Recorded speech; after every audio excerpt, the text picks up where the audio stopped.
We call this House to order, debating on the motion that Detroit should sell Detroit Institute of Art its $1 billion collection to service its debt. We'd like to call the Prime Minister to open their case. You're here.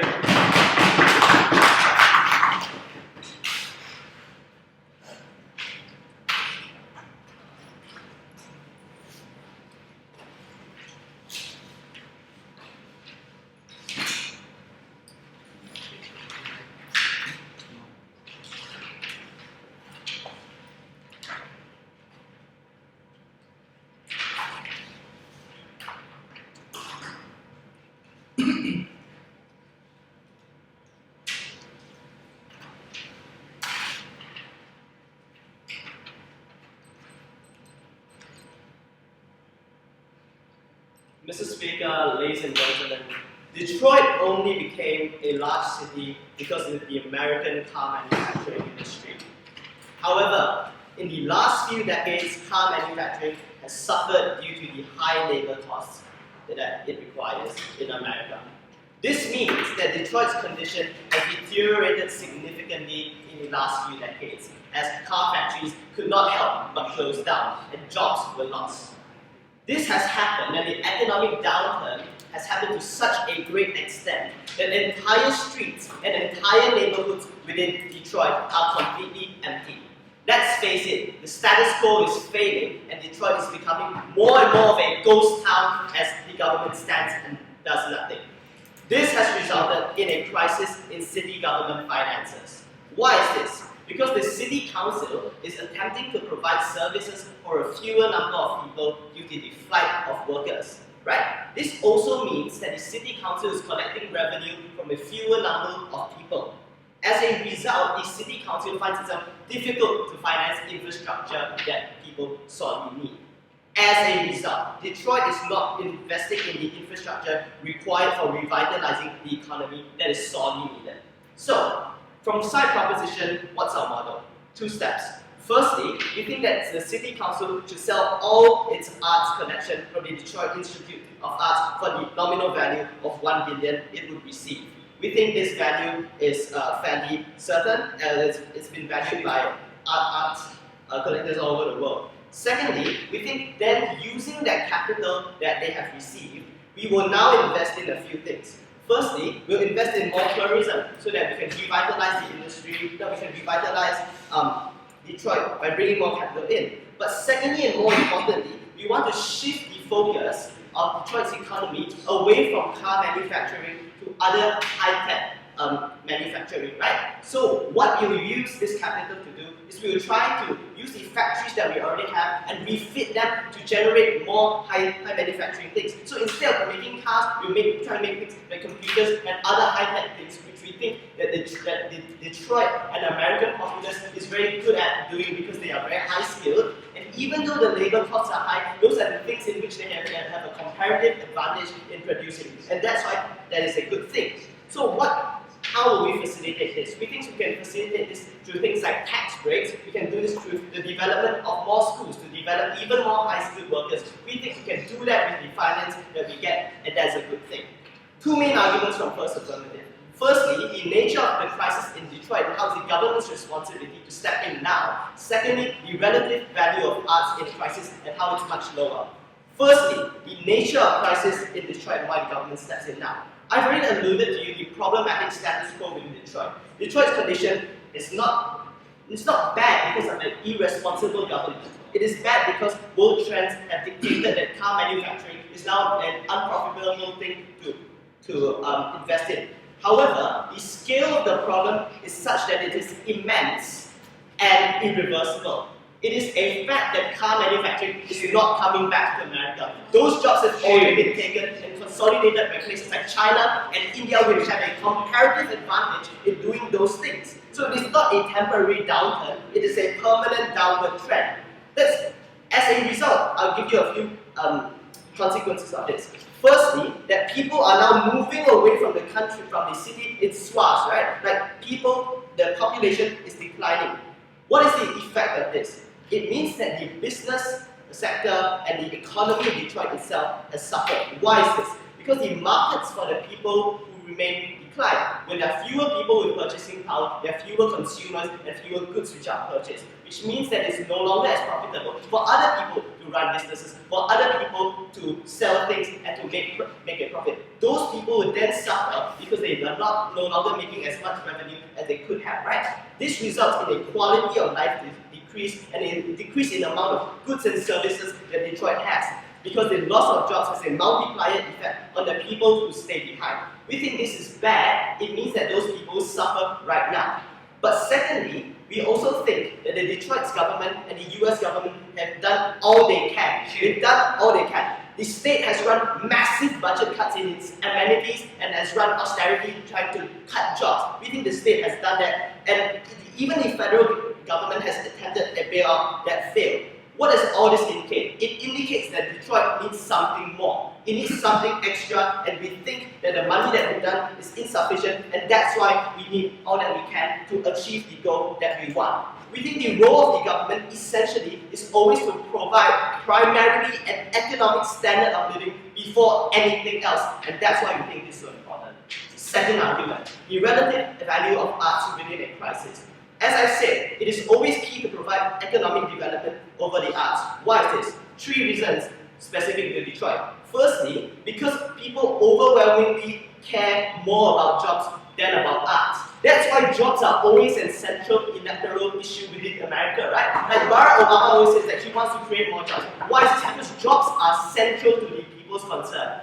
Detroit has lost jobs, and that's why the people are unhappy, and that's why we need to service that concern. Secondly, we also think that even if the arts were valuable, there are economic requirements to enjoy the arts. For instance, even if the negative wants to run the argument that there are tourists coming in to view those art pieces, we think tourism has declined because the streets of Detroit are now empty and no one wants to come and visit a ghost town, right? So even if arts were valuable, we think there are economic considerations which are required to enjoy those arts. As a result, even the locals now despise the arts within Detroit because they are seen as unnecessary expenses and unnecessary hoards of wealth which are not used to improve the quality and standard of living of the people. We think that's clear. But thirdly and finally, we also think that the arts are easily saleable without much consequences for the real living of the local people, because those pieces are non-essential. We think this is comparable to the cuts that we could do elsewhere, like selling electricity assets, selling infrastructure, cutting jobs. All these things necessarily mean that you sacrifice quality of life for economic benefit. We think selling arts means that people don't necessarily suffer a quality of life, because it's not every day that you go and see like a Monet, or every day that you go and see a Picasso. And even if you do, those things are not central to your life, and you can still live on even without those things. But moreover, we would also say that there is a huge international market for arts, which means that these pieces are easily and quickly saleable. It means that we can get that money now. It means we can do this without letting these people suffer even more. Because selling electricity assets can take very long, because the market for buying that is very small. But selling arts has a huge international market. It's easily transportable. That's why you can get that money now. Mr. Speaker, Madam Speaker, ladies and gentlemen, Detroit is not going to fix itself. The government has to step in and fix the quality of life and bring back the quality of life of Detroit. This is the only way to do it. Selling the arts is not essential. That's why we propose, and that's why we're proud. You're here.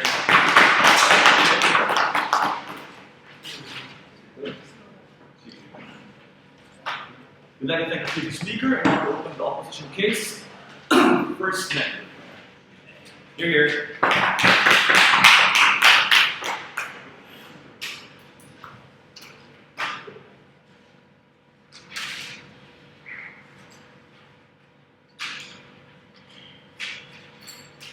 Two rebuttals, Mr. Speaker, before I go on to my substantive paper, and where there will be further rebuttals with that rate. First, a massive tension within side of this case when they tell us that they want to use the money to revive tourism.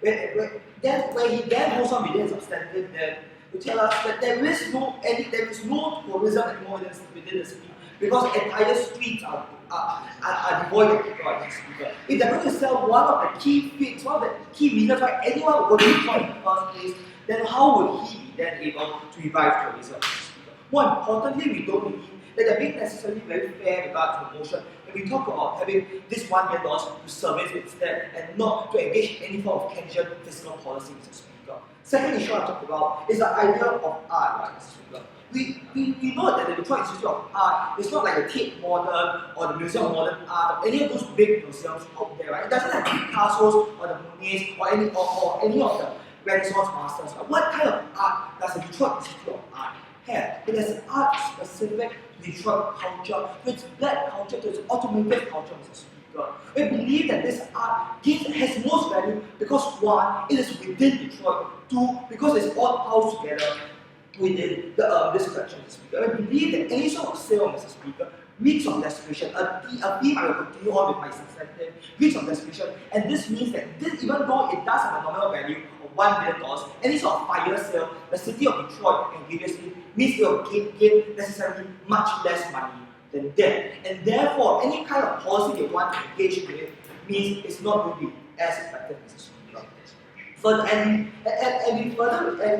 we further see, Mr. Speaker, that most of its value is contingent on the fact that most of its value is contingent on the fact that it stays in Detroit, that it's representative of Detroit culture, and it's most value to people who appreciate the automotive industry, who appreciate Detroit's culture, Mr. Speaker. We don't believe that any sort of international fire sale at Christie's or Sotheby's will necessarily raise this kind of value in the first place. So let's look at what kind of problems Detroit faces. So that's where I move on to substantive, Mr. Speaker. We know that there's a collapse of manufacturing industry, right? That there's the economic backbone, right? Which is that of the car makers, GM, Ford, Chrysler, has been critical, which has led to economic malaise with structural unemployment, and which cause significant structural problems in the local economy. Believe that the simple cash injection that affirmative wants to talk about, or any form of half-hearted Keynesian policy, Mr. Speaker, is not good. It does nothing to help the economy that's for. And such a drastic act, Mr. Speaker, reeks of this kind of desperation which I was talking about, hurts Detroit in the long run because business confidence, Mr. Speaker, will be severely hampered, inhibiting any form of ability to any form of investment aid. When the city is so desperate, it has to sell its art, to do anything, Mr. Speaker. Who will then want to come in to invest with the city when the city appears to any investor there's no options there, that it is doing everything it can just to survive, not to flourish, Mr. Speaker, but to survive. Nobody wants to work just like that. And so that brings us to this question, right? Does Detroit then need to service its debt? Now, and we believe no, Mr. Speaker. While we acknowledge, as they say, that they have a huge debt, which is increasing, by Mr. Speaker, we acknowledge that there is no risk of default escape, especially since we can be cautiously optimistic for Detroit for three reasons, right? First two have to do with Obama, Mr. Speaker. We know that Obama is willing to spend in Detroit, right? Here are some facts, right? That GM has reopened factories in once closed. That huge issues, right? The biggest issue with regard to car making industry is that issues with the unions, regard to pensions, have been sorted out. Obama has managed to broker deals with the car makers unions and the companies themselves. Where we see that the problems of this form of unsustainable pensions have been dealt with, and that steps have been taken to help the automotive industry back on its feet. Right? And why is this then so important? Right? This is the first of two reasons. The automotive industry is the pride and joy of the American people, Mr. Speaker. It's just as sacred to American ethos as it is to the ideas of life, liberty, and happiness. Where we take pride in Henry Ford creating the idea of the assembly line, creating the first mass-produced car in the world, right? The Ford 1820, if I remember correctly. Right? Where we see that it becomes it is a huge symbol for the American people, a symbol of pride and joy, Mr. Speaker. And they need to retain this symbol, help gain the confidence of American people in the long run. This affirms, Mr. Speaker, that the hope that people have in American ingenuity, American innovation, American ability to create something out of nothing, Mr. Speaker. And the fall of this automotive industry, what side affirmative wants, Mr. Speaker, is something we cannot stand for, something we should believe hurts the morale of all American people, something we should believe which is counterintuitive or what the entire government, federal government has been trying to do, trying to rally Americans around their ideas, hopes, and dreams in American pride, Mr. Speaker. Second level, something more cynical. Right? We know that Michigan is a key swing state in presidential elections. It's hard for any presidential nominee to win without Michigan, especially since to win Michigan, you need the support of the car makers union. And the car makers union is one of the biggest blocks of the entire manufacturing union bases within America, Mr. Speaker. And we do recognize that for any form of popular support, then it becomes absolutely necessary for the support of the union workers, Mr. Speaker. And therefore, any kind of marginalization of Detroit, any kind of symbol, any kind of action which signifies that there's no hope left in Detroit, Mr. Speaker, necessarily means that it's going to hurt. That necessarily means it's going to hurt any presidential nominee, and he will not take action in that manner. And therefore, this means that, and these two reasons are why the federal government would be willing to invest in Detroit, would be willing to push money into it. And this is why we fundamentally disagree with the affirmative characterization that Detroit has no hope, and that we believe that the sale of art, in spite of such optimism, that destroys all such hope, something we cannot stand for, Mr. Speaker. We believe that because of this optimism, there is no need to sell this art in the first place. Right? And for the third reason, Mr. Speaker, we see the increasing use of shale gas in the American Northeast, increasing use of Canadian tar sands oils, right, Mr. Speaker, oil in the Canadian East. And all this oil needs to be processed, all these gases to be processed. And where are we going to find an industrial hub in the Northeast? There's only one place, in Detroit, Michigan, Mr. Speaker. There's not in New Hampshire, not in Chicago, not in New England, but in Detroit. And we believe that this then means there's going to be a further push, that the economy will be revitalized as shale gas, as tar oil sands gain increasing prominence within the region, Mr. Speaker. And that Detroit will be bolstered by this, along with its increasingly stronger automotive industry. Last point then, Mr. Speaker, on why the value of art is intrinsic quality to the people. We believe that the value of art, especially in this museum, Mr. Speaker, has great value to the people of Detroit. It's great value to the people of Detroit, especially because it's considered as a representation of the people's hopes and dreams, the representation of what it means to be from Detroit, what it means to be a car worker, what it means to be at the heart of the American people. I'll talk to you more on that. For all these reasons, the American cultural books.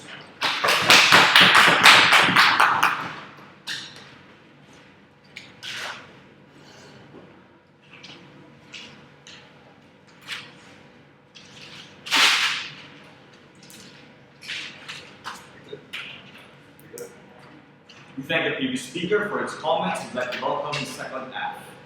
Hear, hear.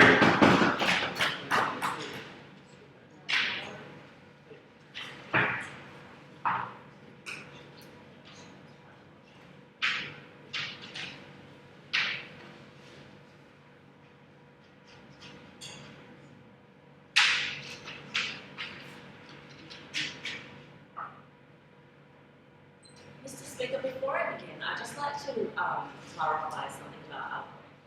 Yes, we're absolutely happy for Detroit to use the capital that they gain in order to actually pay off their debts. But what we think this will actually result in the long term is that when you service one's debt to an acceptable level, it means that in the future that state and that city has the ability to actually invest in more things, to actually take out loans because they're going to be a lower risk, consumer, and we think that that's why they're going to have much more ability to actually invest in things like infrastructure, to invest in things like more development programs, and to actually get more people to come in, whether it's through tourism or through work and development industries. So I've got two questions in rebuttal today. Firstly, the question of culture and how we best maintain it, and whether it's actually that important. And secondly, how do we actually achieve the best kind of change in terms of Detroit's development and sustainability? So let's look at this first question of culture. The opposition has brought about this tension, apparently, in our case, that we're going to be using money to revive tourism when we don't care about art that much.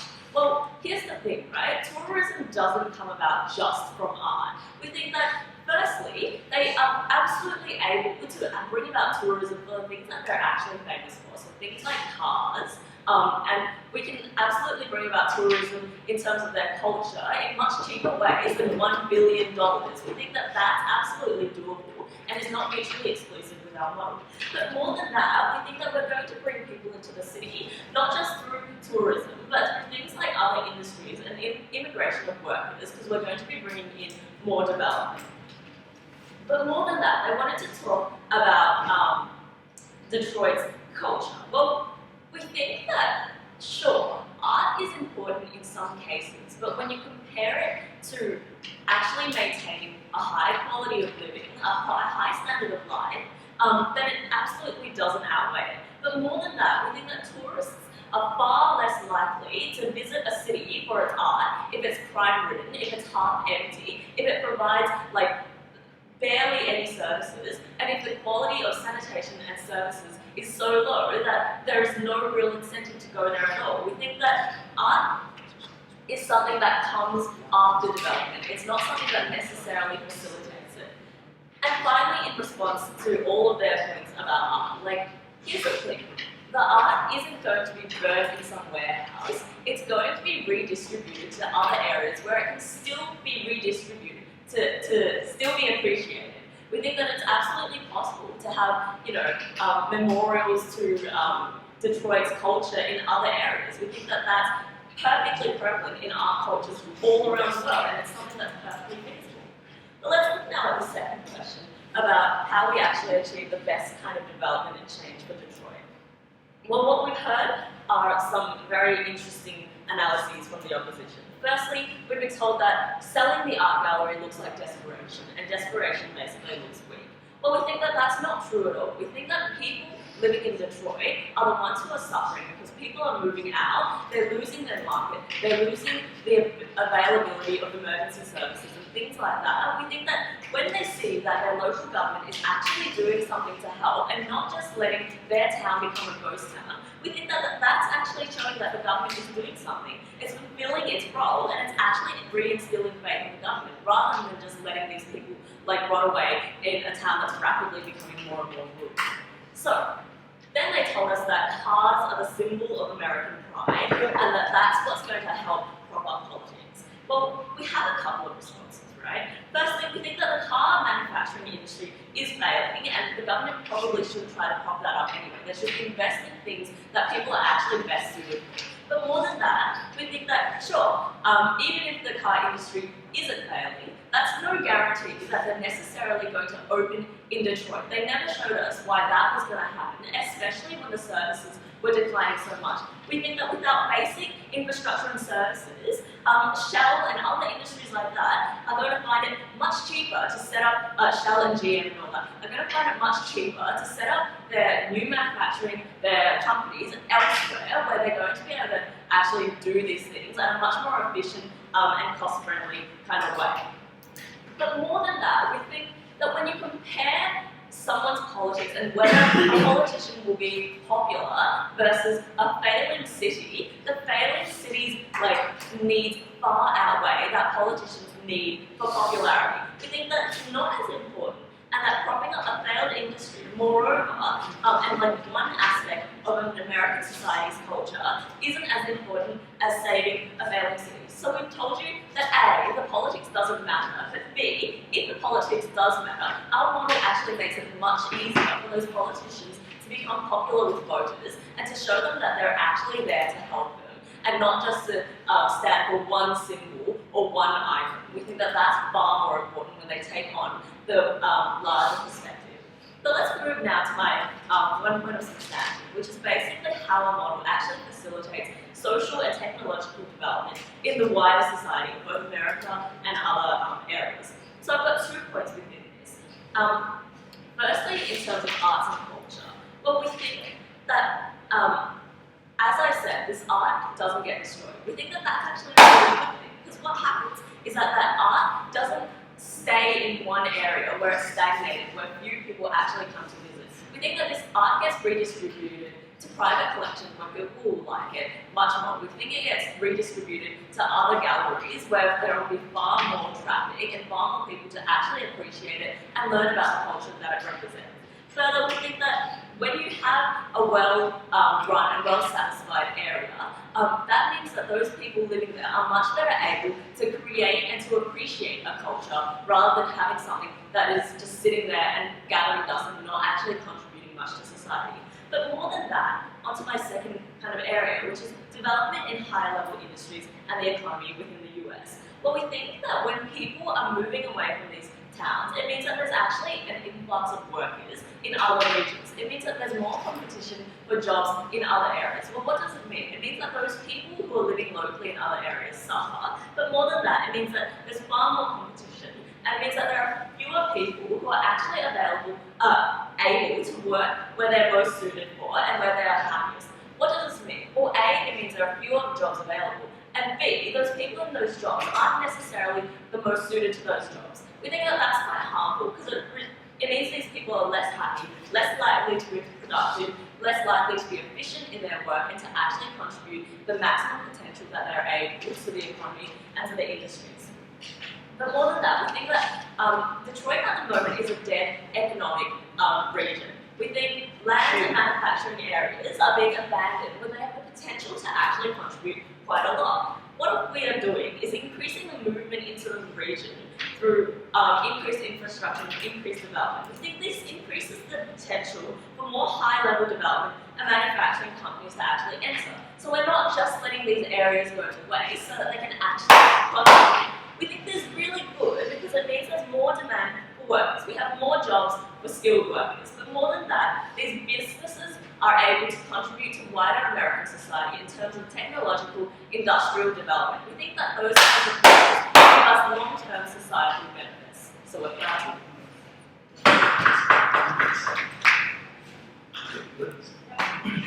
To thank the previous speaker, we'd like to welcome the second negative. Here.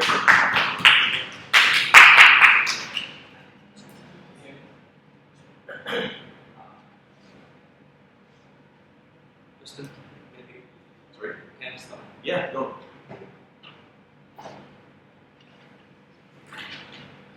So I'm very glad I don't actually spend very much time rebutting any of their case because their arguments essentially lie on one assumption.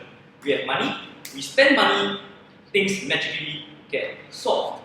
Well, like we're not necessarily going to disagree that spending money is a good thing, but that has nothing to do with motion and doesn't necessarily respond to what Wilson has really told you. 3 points of conventional philosophy.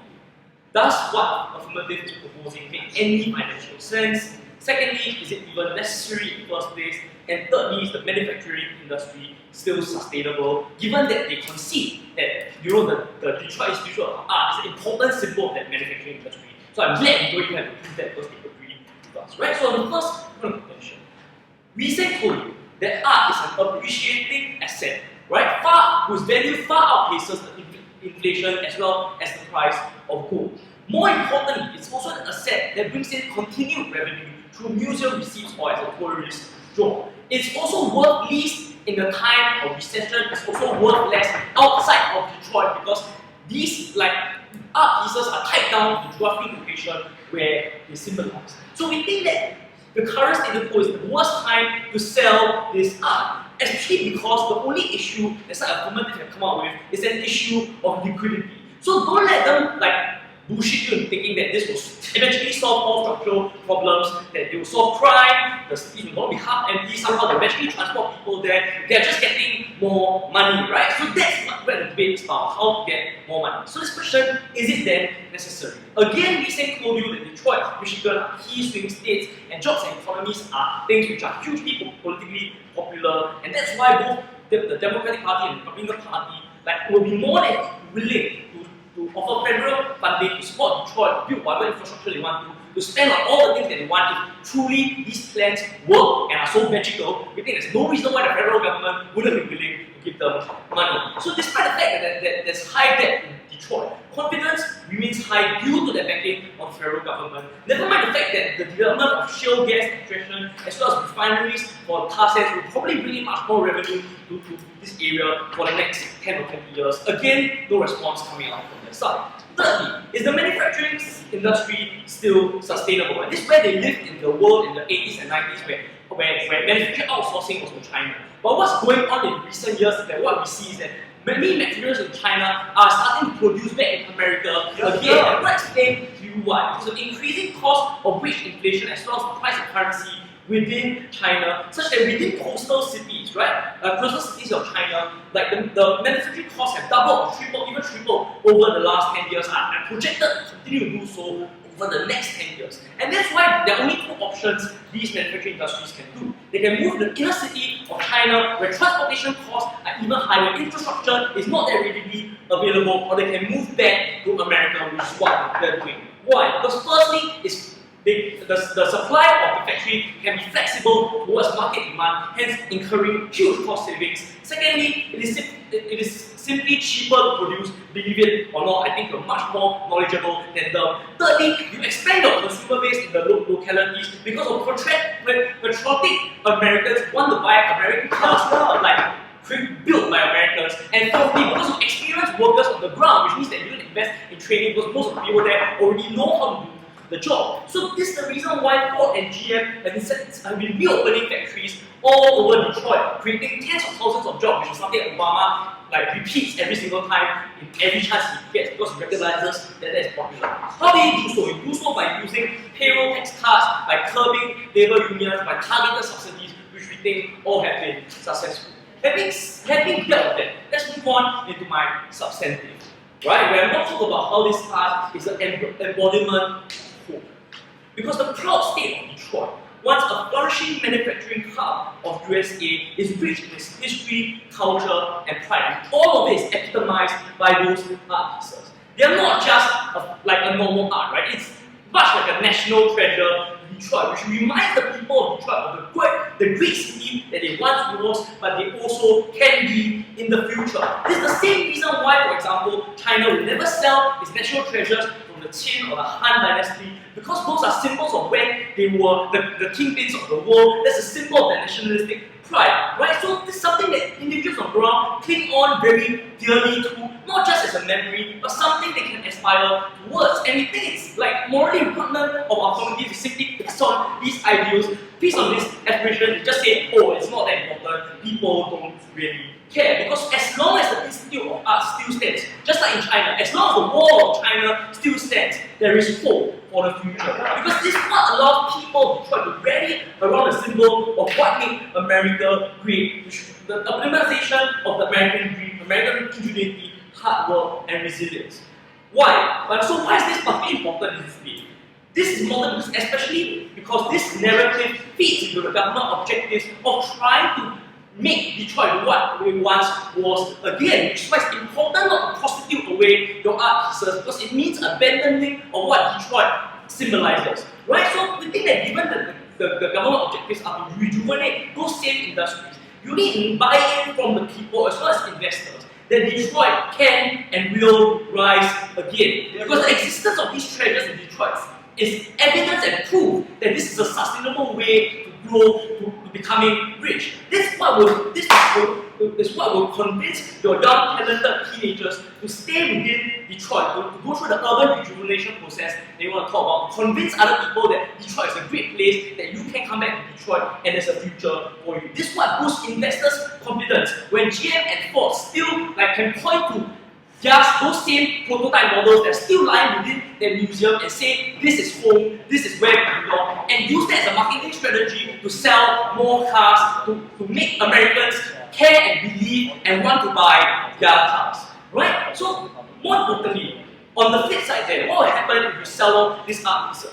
This then symbolizes defeat, because you're selling the heart and soul of Detroit, its legacy, its treasures, to the highest bidder. It's a betrayal to the people of Detroit and to their ancestors. Right? But it then loses its identity as a manufacturing powerhouse, because it's both perceived by the people of Detroit, but also by people all over the world. To the extent that your art pieces are plundered by other countries, are stolen from Detroit, it relegates them to a has-been civilization rather than one that's they're still ever present, they're still ever thriving, they can still thrive. To the extent where we think these art pieces are traded from person to person.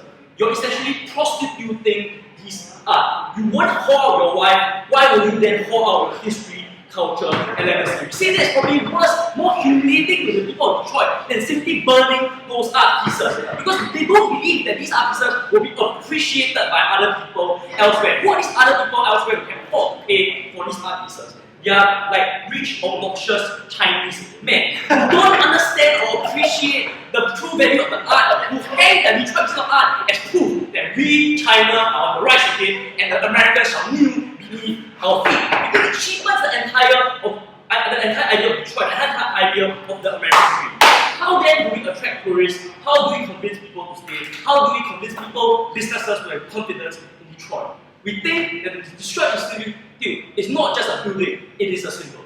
We thank the previous speaker for his comments. We'd like to welcome the third affirmative. Hear, hear.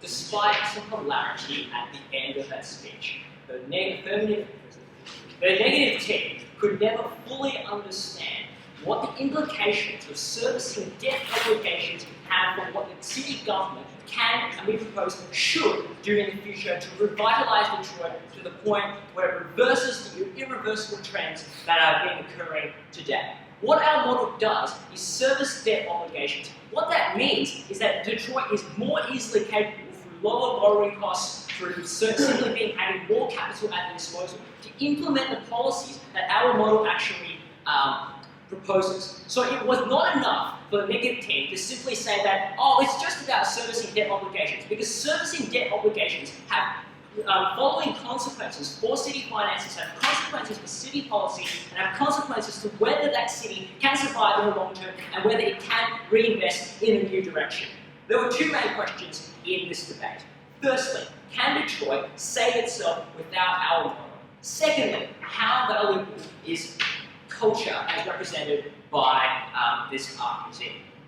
So first question, can Detroit actually save itself without policy? We spent a lot of time at first and second telling you just how unacceptable the status quo is. We told you in great detail that the trend has been that the governments of various generations have attempted to reverse this trend and have all failed. We told you very strongly that because of that, we needed new and different directions, new measures in order to reverse that long-term trend.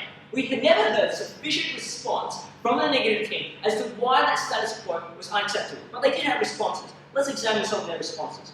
So what the negative team first said was that, well, actually, they can recover without our policy. Because, the status quo is not actually all that bad at all. Because, and the evidence for that was, well, GM is recovering, and this shale and oil stuff will actually come to the city in the future.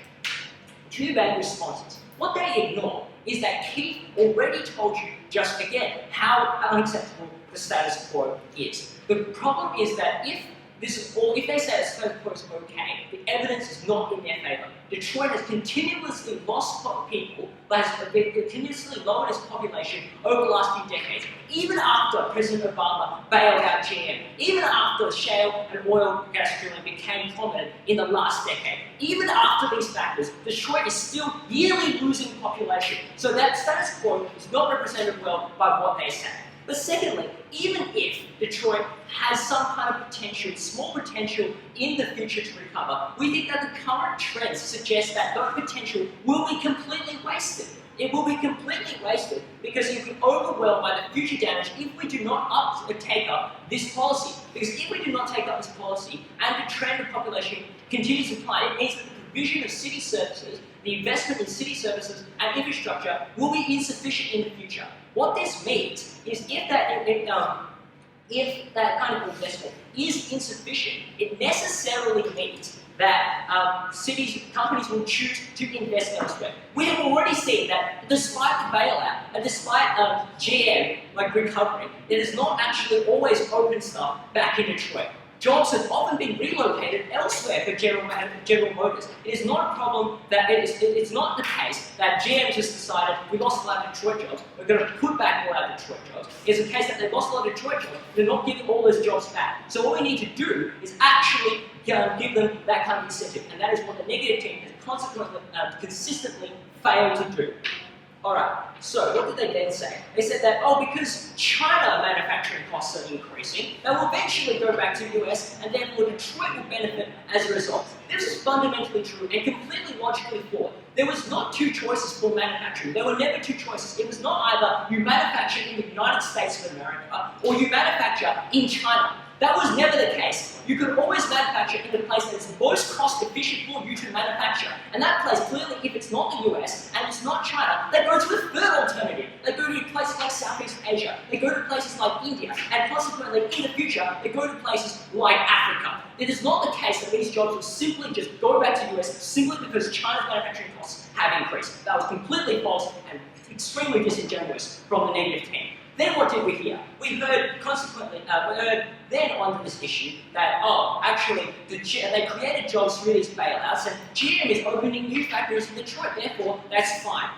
What the problem is, you have just gone out of a recession. Those jobs that are actually increasing in Detroit are not representative of the long-term trends in that city. What it means is just simply a bounce back from an actual recession. But the problem is, the job level in 2012, after the recession in these factories, is still net lower than it was in the year 2000, or the year 2005, or the year 2007. It is still the case that jobs in the long-term trend are going down regardless of results. Opening new factories was just simply a response to an economic recovery. It was not a response to Detroit actually in the long term improving its status.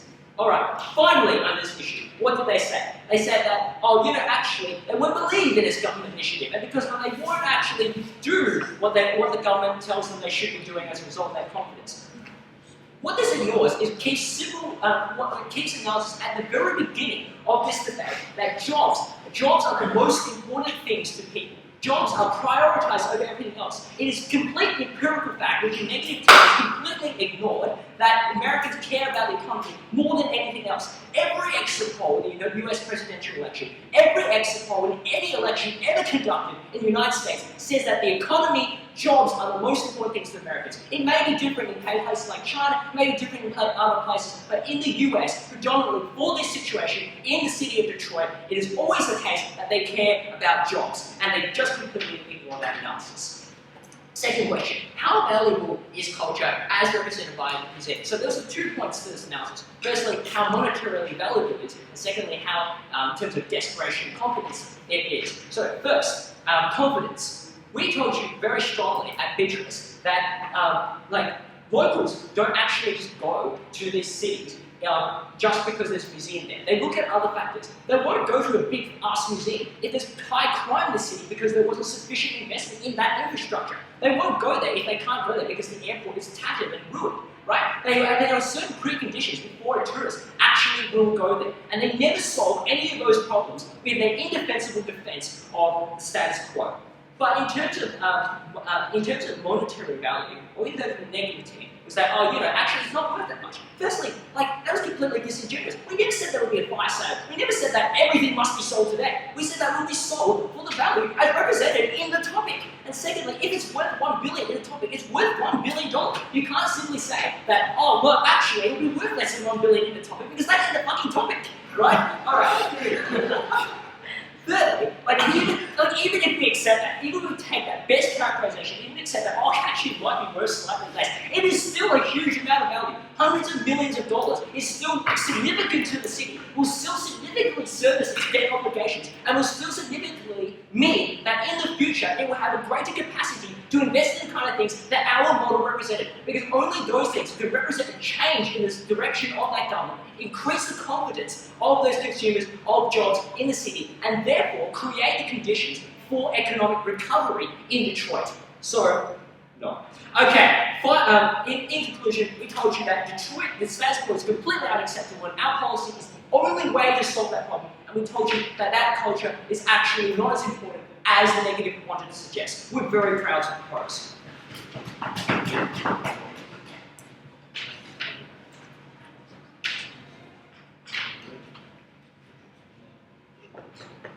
Good.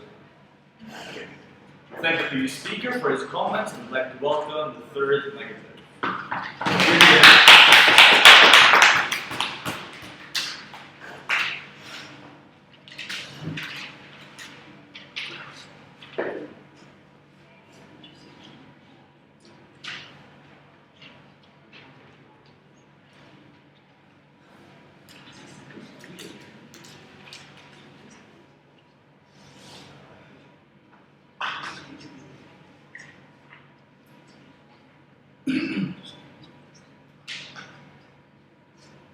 I don't know if it's because they've never seen $1 billion before, but they think that $1 billion is a lot and it's enough to actually service the debt, change Detroit completely, and do everything that makes Detroit a magical land that every tourist would want to go to and every industry would want to set up in. Something that's completely unrealistic, especially since we already see the existing state of Detroit and we have to know what's best for the state instead of assuming a reality that can never exist. So let's look at what the debate has boiled down to. First of all, is there an urgent, critical need to implement this policy in present-day Detroit? And we've told you on our side that there was no need, right? Because first of all, there's no risk of Detroit going bankrupt anytime soon, and any artificial attempt to service the debt will just reek of desperation, something that they never tackled at all, right? It hurts business confidence, it hurts investors' confidence, it changes the perception of Detroit as a country, as a city that any manufacturing sector or any industry would want to set up in, even if they say that this is the case that they want to run, right? Because they want people to start setting up their own industries in Detroit, but they don't understand how your desperate attempts will only change the calculus of the investors in itself. Secondly, we also told you how Obama's policies to create jobs and handle your car unions are generally heading in a new direction. And it's not like they claim, right? It's not happening for the past 10 years. It only happened in the second, this new direction only started in the second term, and we have yet to see all the benefits that has reaped for the state of Detroit. So we say we want the affirmative to wait patiently because we understand that there is growth that's going to happen. Secondly, we told you that there are signs of improvement already because there's a self-regulatory system to ensure growth that combats the debt anyway. Because we showed you how there are more outsourced, American firms are coming back from China and other countries, right? And we also showed you how the discovery of shale gas or greater shale gas in the US greatly reduces manufacturing costs, giving American companies the competitive edge that they lacked in the previous decades. So much so that it is even predicted to outcompete China in the next decade or so, right? And therefore, we don't believe it's true that the automotive industry is dying. But even if we agree that there might be some sense in changing Detroit, we say that their policy will be ineffective and will not make sense anyway. First of all, because $1 billion is not going to solve all the things that they tell you to solve. Even though it might be tempting to believe them, we can tell you $1 billion is barely enough to actually make a highway in Detroit itself. So we have to be realistic about this. Secondly, they told us that they're going to use the money for tourism because they're very optimistic. Then they didn't tell us how this is going to happen because when we explained to you that we're going to strip away that very cultural heritage that appeals to these tourists because that makes Detroit what it is, very special. You can go to New York to see cars otherwise. We don't believe that you're going to even get tourists in any other way. So they never showed up how, under their model, tourists would be attracted. Secondly, they told us, on the last level, they told us that they're going to shift away from the car manufacturing industry, and they actually avoided this whole idea of telling us where exactly they're going to shift to, what kind of industry they're going to set up in Detroit itself. They never actually told us what kind of industry they're going to shift to, and the economic restructuring, we told you, is already very costly because not only are you going to change the whole industry, you're going to have to you're going to have to train the new workers in skills, and this is expensive, extremely expensive. Then they gave us this weird logic, right? That bailing out Detroit from this debt by giving them $1 billion will make them seem less credit risky, but as it make them seem less credit risky, and therefore they will be able to loan more. But we don't believe that bailing them out in this unsustainable manner, when it's perceived to the rest of the world that these people are selling their own art pieces, their own very own fundamental heritage, will make them seem less credit risky, especially since this will only show that Detroit has gone to the lowest level to actually get the money that it deserves. So we don't see how loaners or lenders will even think of Detroit in a better way, in a better light, under their paradigm. So we don't agree with that logic anyway.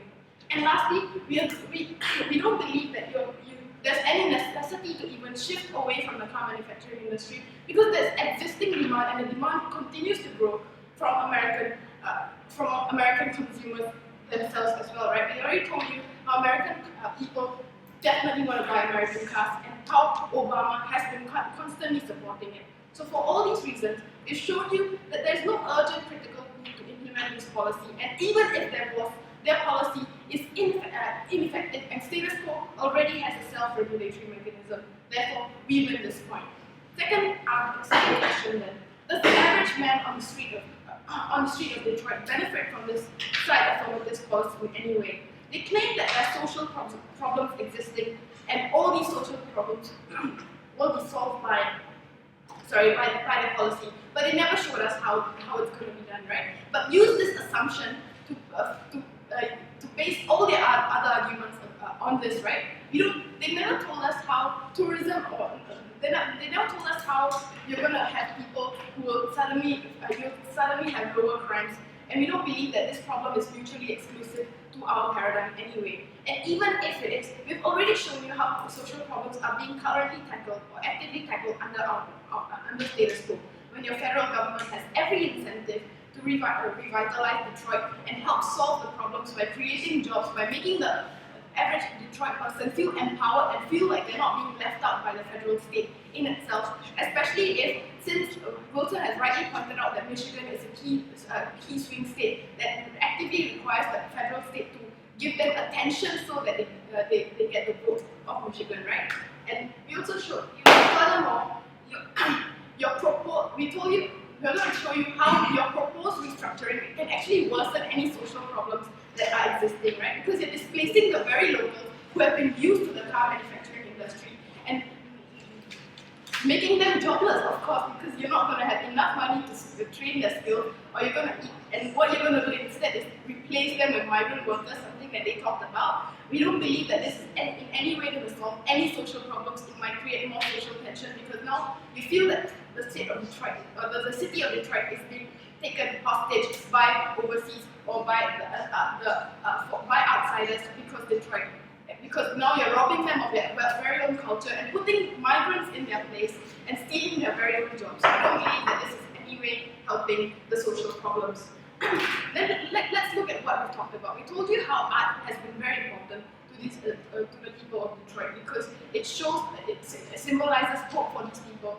It is important for their cultural heritage, and it's shown them how far these people have gone. Even if they think that art is not important, these art pieces that make up the very fundamental history of Detroit as a state, as a city, will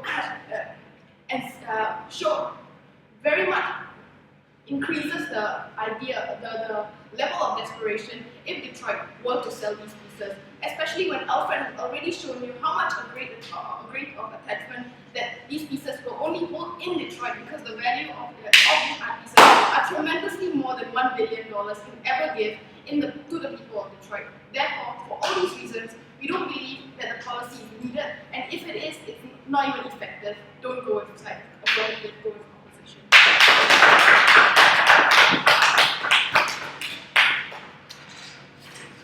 We thank the previous speaker and close the case with negative bench, negative reply.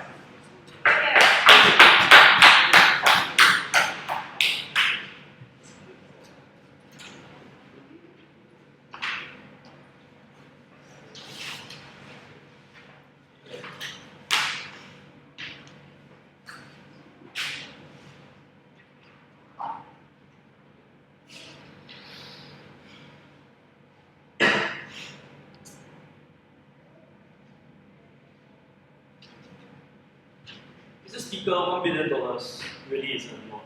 It's 1% of the state's GDP, probably won't substantially reduce Detroit's debt. But more importantly, if they're going to claim that $1 billion can do so much, like I have no idea how they will create jobs, build infrastructure, because $1 billion can build you maybe 2 or 3 skyscrapers or a few miles of highway, right? If the problems are really so systemic as they claim, then it's not mutually exclusive, right? We think these problems are not going to be solved. If this $1 billion can do so much, we see no reason why the government won't give them access to these funds. We see no reason why investors won't want to invest in the city of Detroit. So at the end of the day, this debate necessitated affirmative to show that this benefits of $1 billion, which is not substantial, is less than the value of art pieces. And they never once did that, and based on that same basis alone, we think we should take this debate. But 3 points of contention from us, right? First of all, do we really need the money? We spent 3 speakers told you that the situation is not that dire, there are various advantages, GM export are coming back, COS extraction refinery not only can boost your state revenues, but access to cheap oil also boosts the manufacturing industries. We told you that there's political capital to invest in Detroit precisely because jobs and economy are what people care about. Detroit is a key swing state. We told you that their long-run growth prospects are good. 80% of the new jobs created over the last few years have been in Detroit. So no, the situation is really not that desperate. But let's move on to talk about whether or not that policy makes any sense in the first place. And here's where we explain to you that selling all these art pieces makes absolutely no financial sense. We told you that they're appreciating asset, they're necessarily worth the least at current value because of the state of recession. It is in and of itself an infrastructure and asset of Detroit, right? And that's something that they neglected. Because as Detroit recovers, museum receipts, and it will become an increasing tourist attraction once again. It makes recovery much more sustainable, right, in the long run because of that. So we think it's worth much more than $1 million in the long run, something that we never engaged with. But let's move on to arguably the most important issue that unfortunately only side negative wanted to talk about. Let's talk about art, right? We explained to you that art is not just an object. Maybe these people don't understand those, they're not from Detroit, right? But it is, or maybe because Australian, or maybe because they are all immigrants, so they don't understand. Okay, I'm sorry. Before I get an equity, right? We don't think it's just an object, it is a symbol, right? We think it is a state treasure which signifies what Detroit once was, but it also can become once again, right? It epitomizes a person's pride. We think a state that has to abandon its heritage is a state that feels but is also seen as defeated, abandoned, and desperate. So we think in the short term at least, right, given that they agree that this museum is a tourist attraction, fewer people will want to come back to visit Detroit. More people want to be at least in the short term because their infrastructure projects are not going to take effect until a few years later. Anyway, $1 million isn't that much. But we moved on and told you about the identity of Detroit, right? We think at the end of the day, at the end of the day, the moment you have to sell off your pieces for money, you are seen as a has-been civilization. It is extremely humiliating to the people of Detroit, and we don't agree that our pieces will be appreciated elsewhere because, most of the time when you see art pieces from a different place, right, it means one of two things. A, it's an ancient civilization that is no longer around or capable of protecting its own art, or B, we conquered them at some point in time, and this is our trophy.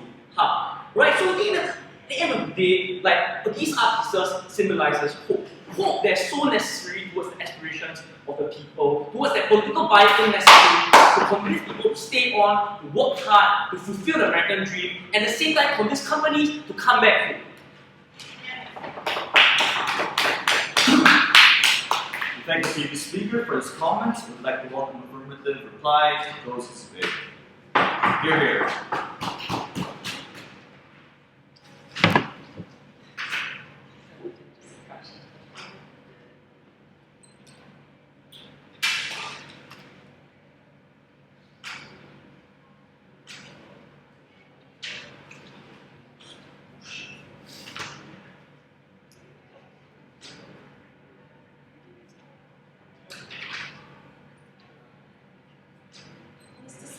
What we had today was a vaguely racist and contradictory opposition to agree to our problematic status quo. But all of the things that they ever proposed have been tried to some extent and shown to effectively have failed in the past. What we had was an opposition who stood for doing nothing and hoping that someone, maybe the federal government, maybe Shell, would sweep in and save them. What we stood for was actually taking the initiative and actually doing something to help the people who are most vulnerable in society. So I have two questions today. Firstly, does the mechanism actually work? And secondly, what is the value of art? Because I wanted to talk about it so much. So, we told you very clearly that what we were doing was allowing these people to service their debt. What does this do? It increases the ability to take out loans because they're seen as having a lower risk. What does this in turn do? It increases the city's ability to invest and develop. This carries on effects to bring in more people, to bring in more profits so that they can develop in the long term. We told you these industries, we bring in industries at a higher level such as development and technology. Like we told you all of these things and never heard any real comprehensive responses. What we didn't get were these simplistic analyses about the worst time to sell anything is during the recession, and secondly, that art isn't valuable to non-Detroit people. Well, we had a couple of responses. We told you that A, if we accepted their characterization of art as being all-encompassing, then art is always valuable. And secondly, that, in the topic, $1 billion is $1 billion. But then B, we told you that even if the value is decreased, or even if 1 billion isn't that much, that it's still doing something, and it still allows for a flow-on, carry-on effect that allows for more change, more development in the long term. We told you that we're at least doing something. What we got in response was then that companies will return from China and open new factories because there's been this great trend. What we told you very clearly is that the incentives these companies have is to have the most effective, most efficient areas. We told you if the city of Detroit lacked the resources, lacked the services and the infrastructure, then these companies simply weren't going to go there. But then we had this really interesting contradiction. What they told us basically was that the outcomes that we wanted would never happen. But then they told us that there was a trend toward change and progress anyway. We wanted to know which one they actually believed in, which characterization. But we told you again that the mechanisms we mentioned are effective, and at least we're increasing the progress. But then they clarified this. They told us that the federal government would give the money, so that's great. We thought this was actually quite funny because they harped on us about using money to fix problems, and their own solution was getting money. So at best, what they gave us was a solution the same as ours, putting more strain on federal debt, or at worst, they did nothing and achieved no changes whatsoever. Let's quickly move on to the value of art, because it really was a pretty small issue. Basically, what they told us was that it was a simple rally around. Let's clarify, this isn't a revolution, right? We told you that we're talking about rapidly disintegrating towns and cities against the value of a number of paintings. We told you it wasn't just about hope and desperation. We told you it was much more likely to instill hope in people if their government was seen as actually doing something. We told you further that the characterization of an average man as valuing art more than his own livelihood was purely ridiculous. And finally, we told you in terms of heritage that A, the art isn't lost, right? It still gets redistributed. We told you that no, Chinese men do understand how to appreciate art. And B, we told you that art and heritage doesn't get lost through paintings. It gets lost when people leave those towns. It gets lost when their citizens and locals are no longer there to uphold the culture. That's why, in terms of both culture and practical outcomes, the affirmative team stood. Okay, with David House, we invite you guys across the house. Thank you.